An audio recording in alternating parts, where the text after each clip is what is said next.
পক্ষের শুনানি করার পর এই আসামির বিরুদ্ধে 8 দিনের রিমান্ড মঞ্জুর করে। জানেন যে আরেকজন সদ্য বিদায়ী আব্দুল্লাহ আল মামুন, যিনি এই গত ছাত্র জনতার আন্দোলনে, বৈষম্য বিরোধী কোটা আন্দোলনে যে ছাত্র জনতা রাজপথে ছিল এবং যাদেরকে তিনি পাখির মতো গুলি করে হাজার হাজার ছাত্র জনতাকে গুলি করা হয়েছিল, তার নেপথ্যে নায়ক ছিল এই আব্দুল্লাহ আল মামুন। এই আব্দুল্লাহ আল মামুন আইজিপি হিসাবে সে গণভবনে গিয়ে শেখ হাসিনার সঙ্গে বৈঠক করে। সে বৈঠক থেকে বেরিয়ে এসে সে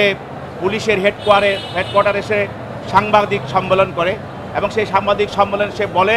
যে কেউ ঘর থেকে বের হবেন না,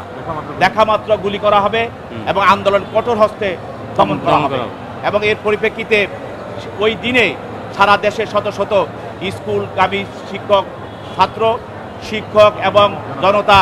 আন্দোলনকারী নিহত হয় এবং তাকে আজকে মোহাম্মদপুর থানায় একটি হত্যা মামলায় তদন্তকারী কর্মকর্তা এজাহারনামী আসামি হিসাবে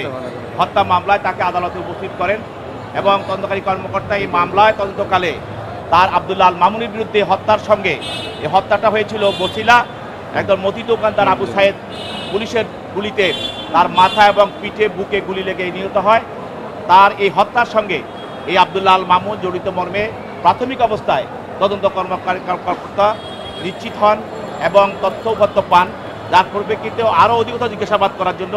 ঘটনার পিছনে এবং পরিকল্পনায় এবং ষড়যন্ত্রমূলক অপরাধের সঙ্গে কারা কারা জড়িত